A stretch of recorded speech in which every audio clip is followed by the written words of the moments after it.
This is The Space Shot, episode 89 for August 11th, 2017.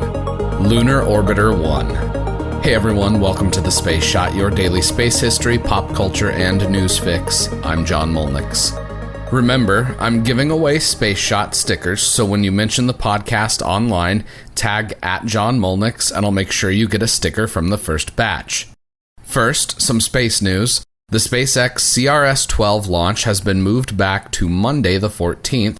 For my listeners in the northern hemisphere, the Perseid meteor shower is peaking this weekend. Look up to the constellation Perseus, and depending on the weather, you'll be able to see 40 to 50 meteors per hour. There would have been up to 150 per hour if it wasn't for the bright moonlight this time of the month.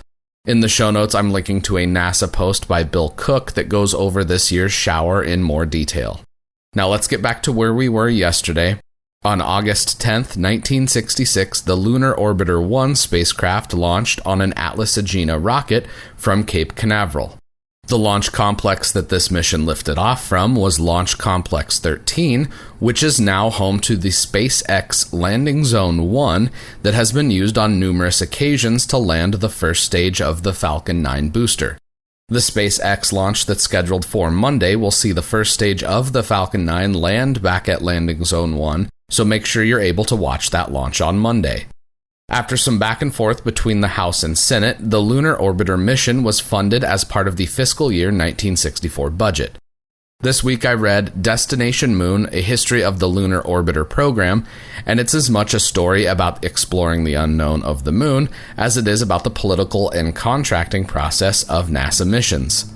The Lunar Orbiter 1 mission also sent back the first picture of Earth while taken in lunar orbit. The spacecraft had an Eastman Kodak camera system, which used film for capturing images of the moon. Its film processing system didn't use wet chemicals. Instead, it used a new method that developed images recorded on the film using a dry process.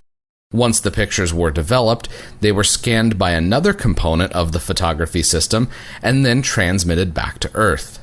The Lunar Orbiter 1 mission ended early due to propellant shortages, but this first mission and the other 4 lunar orbiters that were launched ended up photographing 99% of the moon's surface. There were plans for a 6th mission. Boeing, the contractor for these spacecraft, had almost enough parts to build a 6th orbiter, but shifting personnel demands ultimately doomed this add-on mission. Also, the Lunar Orbiter 5 mission was successful enough that a 6th became unnecessary. These missions were crucial for the Apollo program. Having accurate knowledge of the terrain of landing sites was necessary in order to know if the lunar module would even be able to land.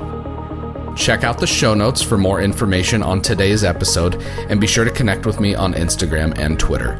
Find me @JohnMolnix. I'm always up to chat. Let me know what you think of the show by leaving a rating in iTunes. It takes just a minute, and it makes a huge difference because it helps even more people find the show.